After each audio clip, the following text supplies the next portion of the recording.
Hello friend, कैसे हैं आप सब? अच्छे ही होंगे।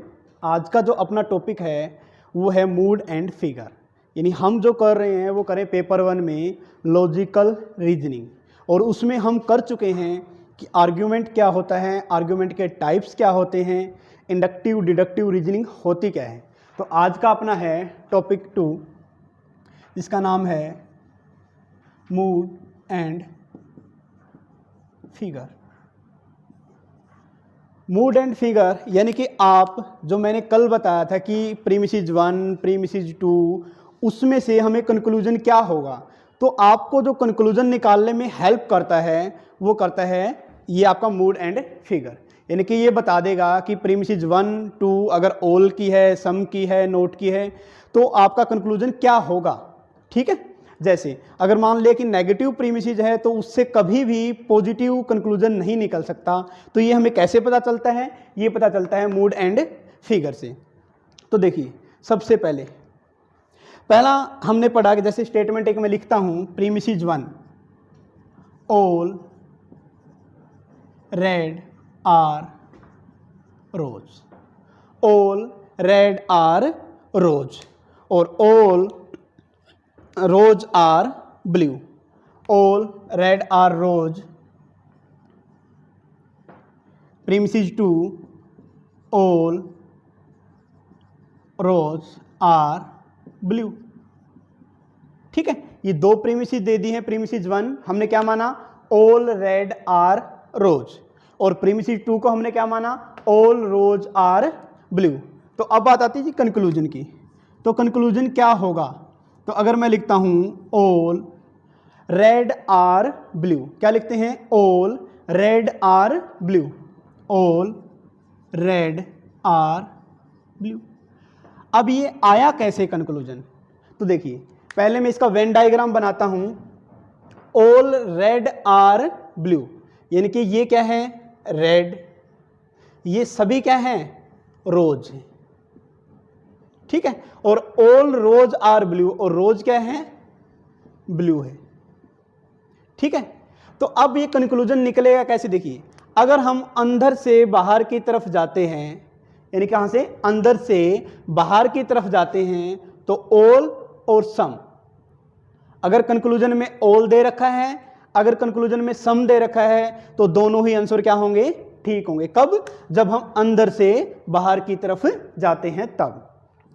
अब अगर बाहर से अंदर की तरफ आते हैं, बाहर से अंदर की तरफ आते हैं, तो सिर्फ सम वाले ऑप्शन सही होंगे, सिर्फ सम वाले ऑप्शन सही होंगे। अब बात आती है कि अंदर से बाहर कैसे जाते हैं या बाहर से अंदर। देखिए, अगर ये बोला जाए कि ऑल रेड, यानी कि क्या है? कहां पर है? अंदर।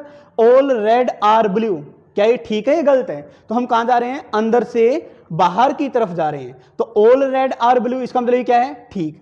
लेकिन अगर यहीं पर बोल दिया जाए क्या? ऑल ब्लू आर रेड, यानी कि बाहर से अंदर की तरफ आ रहे हैं, अगर बाहर से अंदर की तरफ आ रहे हैं तो ऑल ब्लू आर रेड, तो ये क्या हो जाएगा? गलत। क्यों? क्योंकि बाहर से अंदर की तरफ आते हैं तो सिर्फ कौन सा ऑप्शन ठीक होता है? सम वाला। Very good. अब देखिए, हमसे क्या पूछा है? ऑल रेड आर ब्लू, यानी कि हमसे पूछा है अंदर से बाहर की तरफ। क्या पूछा है?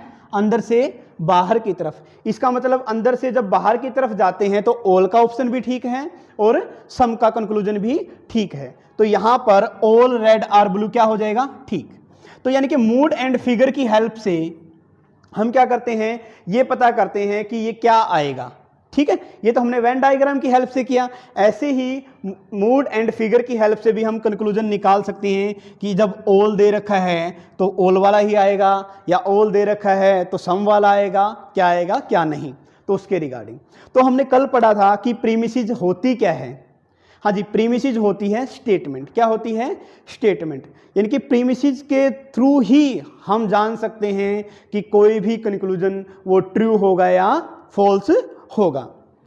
अब बात आती है कि जो प्रपोजिशन होती है आपकी, यानी कि प्रपोजिशन, यानी कि जो हमने किया था, प्रीमिसिस बोल लो आप, स्टेटमेंट बोल लो या प्रपोजिशन बोल लो। ठीक है, तो जो प्रपोजिशन होती है वो दो तरह की होती है। कितनी तरह की? दो तरह की। कौन कौन सी? एक होती है कैटेगरिकल प्रपोजिशन, एक होती है आपकी हाइपोथेटिकल प्रपोजिशन। यानी कि अगर मैं लिखता हूं यहां पर टाइप्स ऑफ प्रोपोजिशन। कौन कौन सी? एक होती है जी कैटेगरिकल प्रोपोजिशन और एक होती है आपकी हाइपोथेटिकल प्रोपोजिशन। ठीक है, जो कैटेगरिकल प्रोपोजिशन होती है वो किसी पर भी डिपेंड नहीं होती, यानी कि जैसे हमने कल किया था, आपको याद हो तो टाइप्स ऑफ आर्गुमेंट, तो उसमें हमने क्या क्या पढ़ा था प्रीवियस लेक्चर में? हमने पढ़ा था कि एक होता है जी एनालॉजिकल आर्गुमेंट जिसमें हम कंपेयर करते हैं, एक होता है आपका डिडक्टिव आर्गुमेंट जिसमें हम जर्नल से स्पेसिफिक की तरफ जाते हैं, एक होता है इंडक्टिव आर्गुमेंट जिसमें हम स्पेसिफिक से जर्नल की तरफ जाते हैं, एक होता है आपका सर्कुलर आर्गुमेंट जिसमें हम कोई नई चीज़ फाइंड आउट नहीं कर पाते, जैसे जहाँ पर जिस स्टेज पर हम स्टार्टिंग में हैं उसी स्टेज पर रहते हैं, और लास्ट हमने पढ़ा था हाइपोथेटिकल आर्गुमेंट, यानी कि वहाँ पर हम गैस करते हैं, तुक्का लगाते हैं, इफ़ और देन, अगर ये है तो ये होगा, यानी कि if S then P true, तो अगर एस भी ट्रू है तो पी का ट्रू भी होना कंपलसरी हो जाता है, यानी कि कंडीशन थी उसमें इफ़ और देन की। तो सेम डिटो यहीं पर, यानी कि हाइपोथेटिकल प्रोपोजिशन को हम कंडीशनल प्रीपोजिशन भी बोल सकते हैं। क्या बोल सकते हैं? Conditional proposition. ठीक है, और कैटेगरिकल प्रोपोजिशन को हम अनकंडीशनल प्रोपोजिशन भी बोल सकते हैं। क्या बोल सकते हैं? Unconditional proposition. ठीक है, और जो अपना मूड एंड फिगर है उसके अंदर हम सिर्फ कैटेगरिकल प्रोपोजिशन की स्टडी करेंगे। किसकी स्टडी करेंगे? कैटेगरिकल प्रोपोजिशन की। ठीक है, तो मूड एंड फिगर में हम कैटेगरिकल प्रोपोजिशन की स्टडी करते हैं। जैसे अगर आपका कैटेगरिकल प्रोपोजिशन है वो क्या होता है, उसमें जो प्रोपोजिशन 1 है या प्रोपोजिशन 2 है वो होती है आपकी इंडिपेंडेंट। क्या होती है? इंडिपेंडेंट, यानी कि एक प्रोपोजिशन दूसरे पे डिपेंड नहीं होती, जबकि आपकी जो हाइपोथेटिकल होती है वो होती है कंडीशनल, यानी कि इसके अंदर जो रूल लगता है वो लगता है इफ़ और देन का, इफ़ और देन का।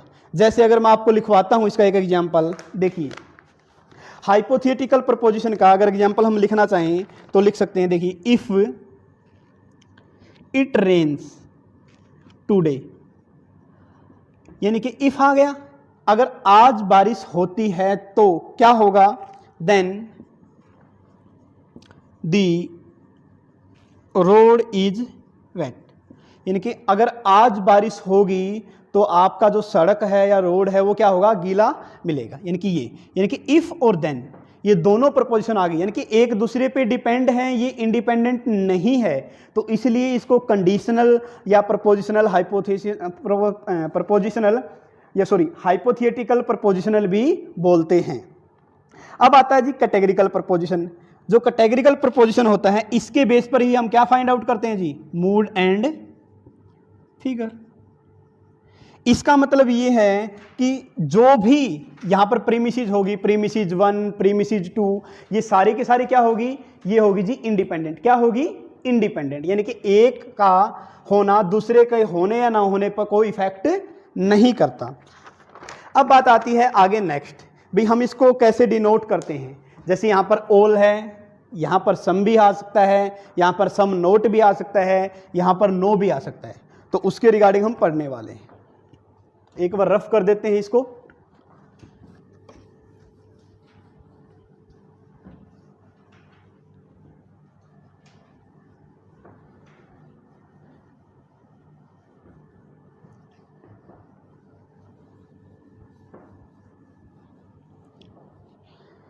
देखिए जी नेक्स्ट, इसका हम एक चार्ट बनाते हैं जिसको मूड भी बोलते हैं, यानी मूड का चार्ट कैसे बनेगा? जैसे एक तो होता है ए टाइप। क्या होता है? ए टाइप। ठीक है, जो किसको डिनोट करता है? ये करता है ऑल को। किसके बारे में? ऑल के बारे में। ये होते हैं क्वांटिफायर। क्वांटिफायर मतलब जो आपको बताते हैं कि जो स्टेटमेंट है वो किसको रिप्रेजेंट कर रही है, सिंगल पर्सन को कर रही है, सम को रिप्रेजेंट कर रही है, ऑल को रिप्रेजेंट कर रही है। तो क्वांटिफायर क्या होते हैं? जो क्वांटिटी को शो करते हैं उसको बोलते हैं क्वांटिफायर। तो एक तो होता है ए टाइप, जिसमें ऑल को हम लिखते हैं, यानी कि इसको हम बोल सकते हैं यूनिवर्सल अफर्मेटिव। क्या बोलते हैं? Universal affirmative. हाँ जी, ऑल का मतलब क्या है? ऐसी स्टेटमेंट जो हर किसी के द्वारा, अफर्मेटिव मीन्स एक्सेप्ट की गई है, यानी कि जो स्टेटमेंट जिसके आगे ऑल लिखा मिलता है, जो हमने लिखा था ऑल रेड आर ब्लू, यानी कि वो जो स्टेटमेंट होती है अगर ऑल लिख दिया तो इसका मतलब है कि वो हर किसी के द्वारा एक्सेप्ट की जा चुकी है। तो एक तो होता है ऐसा, और ऐसा भी हो सकता है कि कुछ स्टेटमेंट जो होता है वो एक्सेप्ट ना की जाए किसी के भी द्वारा, तो उसको हम बोलते हैं ई टाइप। तो यहां पर ई जो डिनोट कर रहा है वो कर रहा है किसको? नो को। हाँ जी, ए किसको डिनोट कर रहे हैं? ऑल को। ई किसको डिनोट कर रहा है? नो को। तो इसको बोलते हैं यूनिवर्सल नेगेटिव। क्या बोलते हैं? Universal negative. ठीक है जी, यूनिवर्सल नेगेटिव मतलब जिसके जो सब ने जिसको एक्सेप्ट करने से इनकार कर दिया है उसको क्या बोलते हैं? ई टाइप। क्या बोलते हैं? ई टाइप बोलते हैं। वैसे ही हो सकता है कि कुछ पर्टिकुलर लोगों ने उसको एक्सेप्ट किया हो तो उसको हम बोलते हैं आई टाइप। क्या बोलते हैं? I type. आई यहां पर डिनोट कर रहा है किसको? सम को। ठीक है, और ये जो सम है ये है पर्टिकुलर। किसके बारे में? पर्टिकुलर बोल लो आप या फिर स्पेसिफिक बोल सकते हो। पर्टिकुलर अफर्मेटिव, यानी कि इसके थ्रू कुछ लोग जो है वो पॉजिटिव थिंकिंग वाले होते हैं। आप बोलो कि ये पॉजिटिव को शो कर रहे हैं कुछ, ये ऑल यानी कि जो सबके द्वारा एक्सेप्ट की गई हो, ये जो सबके द्वारा रिजेक्ट की गई हो स्टेटमेंट या प्रीमिसेस, और ये जो कुछ लोगों के द्वारा एक्सेप्ट की गई हो। वैसे ही हो सकता है आपका ओ टाइप। क्या हो सकता है? ओ टाइप। ये हम टाइप्स ऑफ मूड पढ़ रहे हैं कि मूड कितने टाइप के हो सकते हैं। एक स्टेटमेंट को लेकर आपका मूड क्या है, उसको लेकर आप पॉजिटिव हो या सभी पॉजिटिव है, उसके लेकर आप सिंगल नेगेटिव हो या सभी नेगेटिव है। तो यहां पर आता है सम नोट। ओ किसको रिप्रेजेंट कर रहा है? सम नोट को। ठीक है, ओ रिप्रेजेंट कर रहा है सम नोट को। तो इसको हम बोलते हैं पर्टिकुलर नेगेटिव। क्या बोलते हैं? Particular negative. ठीक है, तो हमारे पास चार तरह के मूड हो गए। कौन कौन से? एक तो ए टाइप, यानी कि जो जिस स्टेटमेंट या प्रीमिसेस को हर किसी ने एक्सेप्ट किया है। ठीक है, इसके बाद दूसरा टाइप है जिस स्टेटमेंट को हर किसी ने रिजेक्ट किया है, और थर्ड टाइप अपने पास है आई टाइप, जिसको हम बोलते हैं इसका मतलब उस स्टेटमेंट को कुछ लोगों ने ही एक्सेप्ट किया है। और लास्ट अपना आता है ओ टाइप। ओ किसको डिनोट कर रहा है? सम नोट को, यानी कि ऐसी स्टेटमेंट प्रीमिसेस जिसको सिर्फ कुछ लोगों ने ही रिजेक्ट किया है। ठीक है, तो इसमें हम पढ़ते हैं ये सारा का सारा। ठीक है, अब आता है कि सर होता क्या है एलिमेंट। हमने पढ़ा था कि दो तरह की प्रपोजिशन होती है, एक होती है आपकी कैटेगरिकल प्रपोजिशन और एक होती है आपकी हाइपोथेटिकल प्रपोजिशन। और जो कैटेगरिकल प्रपोजिशन होती है वही या उसकी हेल्प से ही हम किसके बारे में फाइंड आउट करते हैं? मूड के बारे में। मूड एंड जो फिगर अपना जो टॉपिक है, ठीक है, ये टॉपिक किस लिए है कि जो जो प्रीमिसेस दी गई है क्वेश्चन में और जो आपको कंक्लूजन निकालना है, तो कंक्लूजन क्या क्या हो सकता है उसकी जो पॉसिबिलिटी है वो हम मूड एंड फिगर टॉपिक से फाइंड आउट इजीली कर पाएंगे। तो अगर आपको ये सब पता होगा तो आप इजीली जो आपका लॉजिकल रीजनिंग में क्वेश्चन आते हैं प्रीमिसेस कंक्लूजन वाले तो वो सोल्व कर पाओगे। अब देखिए, जो हमने पढ़ा था कि ये जो डिफाइन किया जाता है ये किया जाता है कैटेगरिकल प्रपोजिशन से। किससे? कैटेगरिकल प्रपोजिशन से। ठीक है, यानी कि मूड एंड फिगर जो निकाला जाता है वो निकाला जाता है कैटेगरिकल प्रपोजिशन की हेल्प से। अब बात आती है जी, कैटेगरिकल प्रपोजिशन के 3 एलिमेंट होते हैं, यानी कि इसके एलिमेंट्स की मैं अगर बात करूं, एलिमेंट्स कितने होते हैं? 3 एलिमेंट्स। कौन कौन से होते हैं जी 3 एलिमेंट्स? पहला सब्जेक्ट, यानी कि जो भी आपकी प्रीमिसेस होगी, जो भी आपकी प्रीमिसेस होगी उसमें सब्जेक्ट कंपलसरी होगा ही होगा। दूसरा प्रेडिकेट, इसका मतलब सब्जेक्ट के साथ साथ एक आपका प्रेडिकेट भी होगा। अब ये होते क्या हैं वो अभी हम बताएंगे। और थर्ड होता है कोपुला।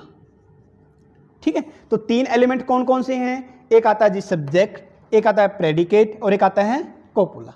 ठीक है, जैसे आर्ग्यूमेंट्स के भी हमने 3 पार्ट्स पढ़े थे। कौन कौन से थे?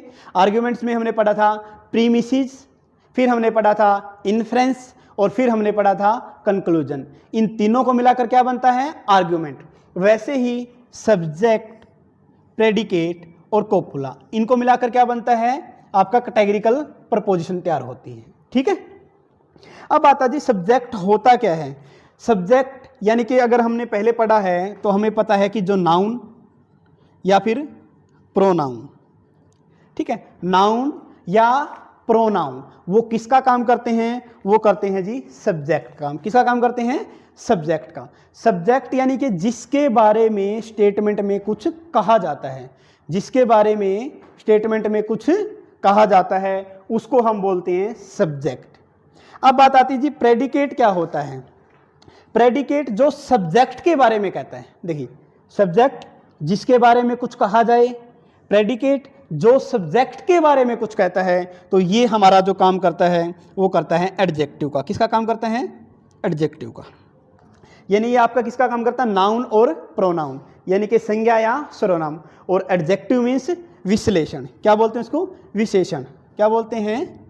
विशेषण। ठीक है, और ये आपका है संज्ञा या सर्वनाम। ठीक है, तो क्या क्या 3 एलिमेंट होते हैं? एक होता है सब्जेक्ट, एक होता है प्रेडिकेट और एक होता है कोपुला। जो कोपुला होता है ये ऑक्सिलरी वर्ब का काम करता है, यानी कि सहायक क्रिया। यानी कि ये क्या करता है? एक लिंक क्रिएट करता है। क्या करता है? Create link. यानी कि इन दोनों को जोड़ने का काम किसके द्वारा किया जाता है? कोपुला के द्वारा। किसके द्वारा? कोपुला के द्वारा किया जाता है। अभी मैं एक इसका एग्जाम्पल लिखता हूं ताकि आपको और अच्छे से समझ में आ जाए। देखिए, अभी हमने कंक्लूजन निकाला था। क्या निकाला था? कंक्लूजन। हमने पढ़ा था कि all red are blue.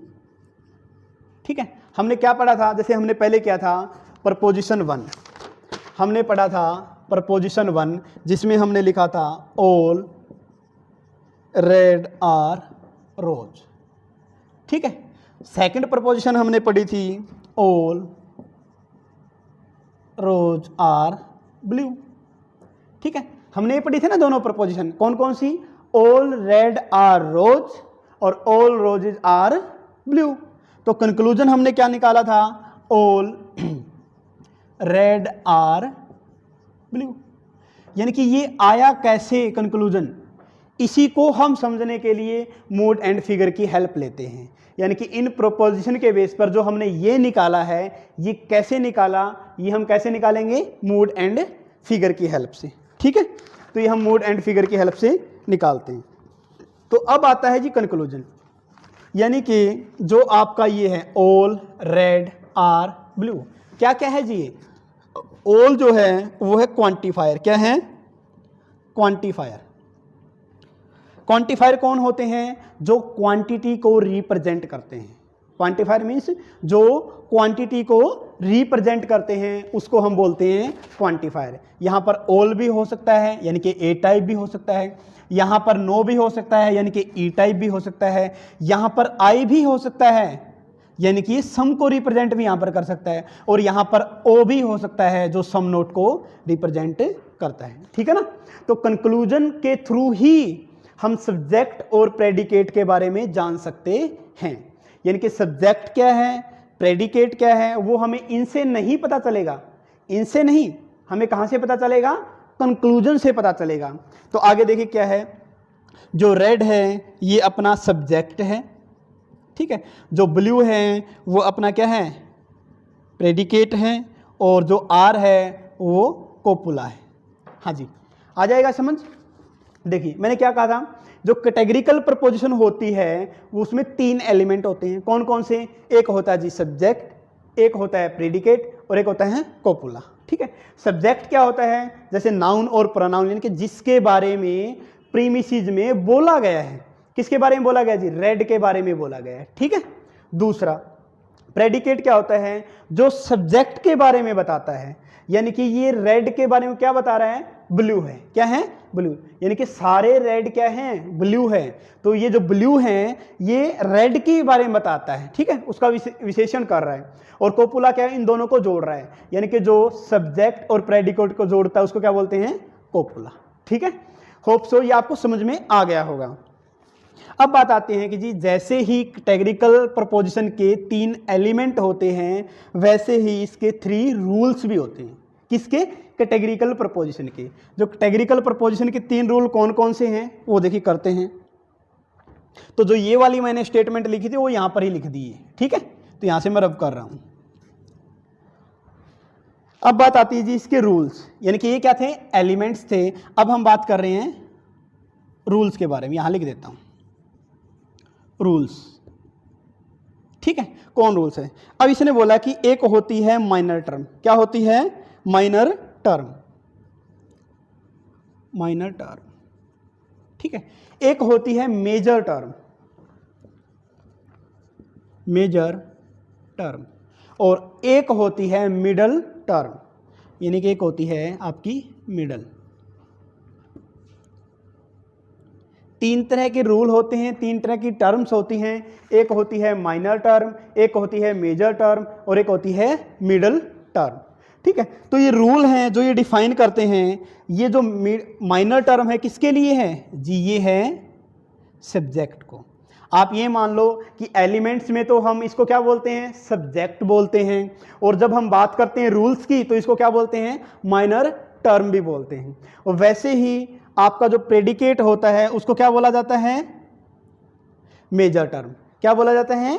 Major term. और जो कोपुला है उसको क्या बोलते हैं हम? उसको बोलते हैं जी मिडल टर्म। क्या बोलते हैं?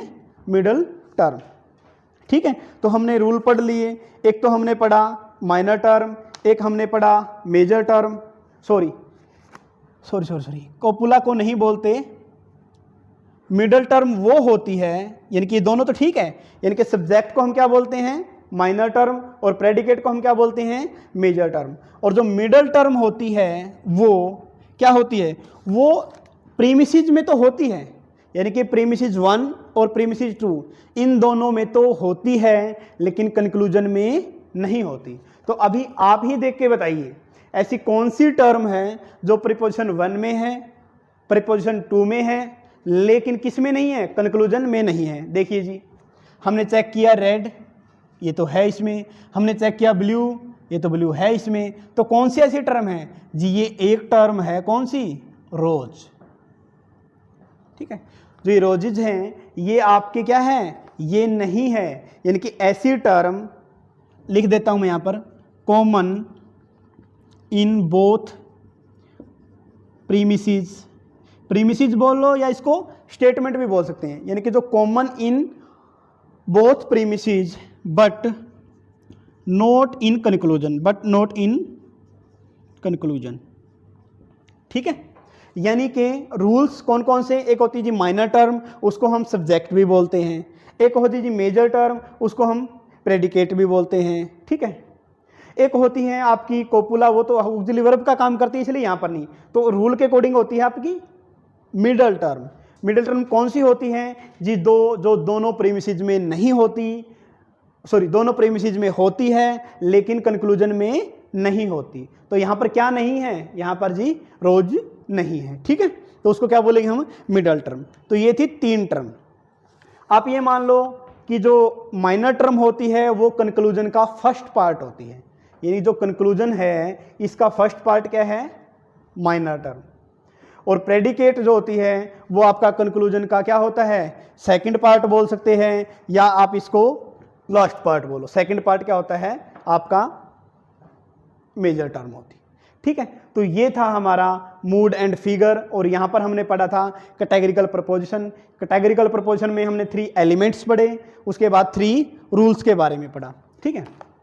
अब जो इंपॉर्टेंट पॉइंट है वो जो पेपर में पूछा जा सकता है वो ये है कि जो आपका सब्जेक्ट या प्रेडिकेट ये कहाँ से फाइंड आउट करते हैं। तो क्वेश्चन क्या बन सकता है कि जो सब्जेक्ट और प्रेडिकेट का हम पता कहाँ से लगा सकते हैं? प्रीमिसेस से या कंक्लूजन से? तो आंसर होगा कंक्लूजन, यानी कि हम कंक्लूजन के बेस पर बता सकते हैं कि ये सब्जेक्ट है, ये प्रेडिकेट है, ना कि प्रीमिसेस के बेस पर। तो ये याद रखना है आपको, ठीक है। अब आता है कि जो माइनर टर्म होती है उसको हम हिंदी में पक्ष के नाम से जानते हैं। किसके नाम से? पक्षा, जिसको बोल सकते हैं पक्षा, यानी कि पक्ष। माइनर टर्म को हिंदी में पक्ष के नाम से भी जाना जाता है। और जो आपकी मेजर टर्म होती है इसको हिंदी में साध्या के नाम से जानते हैं। किसके नाम से? साध्या, ठीक है। तो पेपर में ऐसे नहीं, ऐसे मिलेगा आपको साध्या, तो इसका मतलब वो क्या है? मेजर टर्म ही है। और जो मिडल टर्म है उसको हम साधना के नाम से जानते हैं। किसके नाम से? साधना, यानी कि इसको मैं लिख देता हूं साधना, या इसको लिंगा के नाम से भी जानते हैं, ठीक है, या इसको लिंगा के नाम से भी जानते हैं। चीज एक ही है, लेकिन आपको कंफ्यूज करने के लिए अलग अलग पूछ सकता है। पेपर में डायरेक्ट दे दिया कि जो साधना है, आप मान ले कि ये दे दिया, पूरी प्रीमिसेस दे दी, कंक्लूजन दे दिया, और फिर पूछ लिया कि मिडल टर्म बताइए इसमें से कौन सी है। समझ रहे हो ना आप? तो आपको क्या पता होगा अगर ये डायरेक्ट मिडल टर्म की बजाय अगर साधना वर्ड दे दें तो आपको, यानी कि आपको ये याद रखना है कि किसको क्या हम बोलते हैं, ठीक है। तो मिडल टर्म को क्या होती है? मिडल टर्म वो होती है जो दोनों प्रीमिसेस में तो होती है लेकिन कंक्लूजन में नहीं होती, ठीक है। अब बात करते हैं हम जी कि मिडल टर्म तो हमने कर लिया, यानी कि मूड तो हमने कर लिए। अब बात आती है कि मूड, इसमें अगर आपसे कोई पूछने लग जाए कि प्रीमिसेस 1 या प्रीमिसेस 2 और कंक्लूजन, इसमें मूड क्या है, तो इसने बोला कि अगर हम मूड की बात करते हैं, किसकी बात करते हैं? मूड। तो मूड हमारे पास क्या क्या है? एक प्रीमिसेस 1 है, एक प्रीमिसेस 2 है और एक कंक्लूजन है। तो इसने बोला कि जब हम मूड को फाइंड आउट करते हैं कि किस टाइप का है, ये ऑल को रिप्रेजेंट कर रहा है, सम को रिप्रेजेंट कर रहा है, या सम नोट को या नो को, ठीक है। ऑल, नो, सम, सम नोट, किसको रिप्रेजेंट ये कर रहा है? तो यहां पर हमने कंक्लूजन को भी एज ए स्टेटमेंट ही मानकर चलना है। तो कंक्लूजन को क्या मानकर चलना है? स्टेटमेंट। तो ये हमारे पास अगर मैं यहां से लिखता हूं तो क्या है? ये प्रीमिसेस में भी ऑल लिखा गया है, प्रीमिसेस 2 में भी ऑल लिखा गया है, और कंक्लूजन में भी ऑल लिखा गया है। तो मूड क्या हो गया? ए। तो आंसर हो गया आपका, जो मूड है जी वो है ट्रिपल ए। ये आपका आंसर हो गया, ठीक है ना। तो यानी कि अगर आपको ये पता हो ट्रिपल ए, इसका मतलब आप अच्छे से बता पाओगे कि सर प्रीमिसेस 1 भी ऑल वाली कंडीशन में है, प्रीमिसेस 2 भी ऐसी है जो सबने एक्सेप्ट किया है, और कंक्लूजन भी ऐसा है जो आप सबने एक्सेप्ट किया है। तो ये हमने जाना कि एक स्टेटमेंट या प्रीमिसेस और कंक्लूजन का मूड कैसे फाइंड आउट करते हैं। इन सब को हम क्या बोल सकते हैं जी? प्रीमिसेस 1, प्रीमिसेस 2 और कंक्लूजन को हम आर्ग्यूमेंट भी बोल सकते हैं। क्या बोल सकते हैं? आर्ग्यूमेंट। तो आर्ग्यूमेंट का भी मूड कैसे पता चलेगा? ये हमें इसके थ्रू पता चल जाएगा, ठीक है। और जैसे अभी आ गया ना ट्रिपल ए, तो ट्रिपल ए में क्या क्या, यानी कि ए वाले सारे पॉजिटिव आएंगे, वो हम फर्दर जब लेसन करते जाएंगे तो वहां से आपको और अच्छे से क्लियर होता चला जाएगा। तो आज का जो अपना टॉपिक है वो है मूड एंड फिगर, जिसमें हमने पहले पढ़ा कि प्रीमिसेस 1, 2 में क्या क्या होता है, फिर इसके एलिमेंट्स पढ़े, सब्जेक्ट, प्रेडिकेट, कोपुला, फिर हमने इसके रूल पढ़े, माइनर टर्म, मेजर टर्म और मिडल टर्म, ठीक है। नेक्स्ट आता है फिर अपना छोटा सा पार्ट, वो आता है, एक चीज और नोटिस करने वाली ये है कि जो इसके अंदर जो हर टर्म, यानी कि आप कंक्लूजन देखो या प्रीमिसेस देखो, हर टर्म 2 टाइम रिपीट हुई है। जैसे रेड, ठीक है, रेड कितना? 1 और 1 2, यानी कि रेड भी क्या है? 2 टाइम्स। अगर मैं बात करता हूं रेड के बाद रोज, ये कितना है जी? 1 2 टाइम। अब बात करते हैं क्या बच गया? ब्लू, ये भी क्या है? 2 टाइम्स। यानी कि इसमें हर स्टेटमेंट में जो आपका सब्जेक्ट है, प्रेडिकेट है, या आप ये बोल लो कि मिडल टर्म है, माइनर टर्म है और मेजर टर्म, वो कितने बार रिपीट होती है? 2 टाइम्स। यानी कि हर टर्म, चाहे वो आपकी माइनर टर्म हो, चाहे मेजर टर्म हो, चाहे आपकी मिडल टर्म हो, 2 टाइम्स रिपीट होती हैं।